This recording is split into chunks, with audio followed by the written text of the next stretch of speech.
अस्सलामुअलैकुम। इस वक्त हम मौजूद हैं कॉलेज रोड, जहां मुफ्ती आबाद के करीब ये आप देख सकते हैं मनसरा कॉलेज रोड के ये कॉलेज रोड मनसरा पे मौजूद हैं।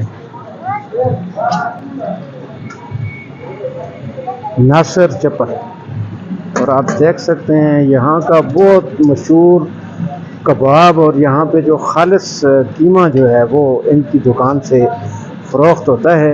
नासिर चप्पल कबाब असदुल्ला जो हैं इसके मालिक हैं। तमाम खालिस आइटम इसमें डाले जाते हैं।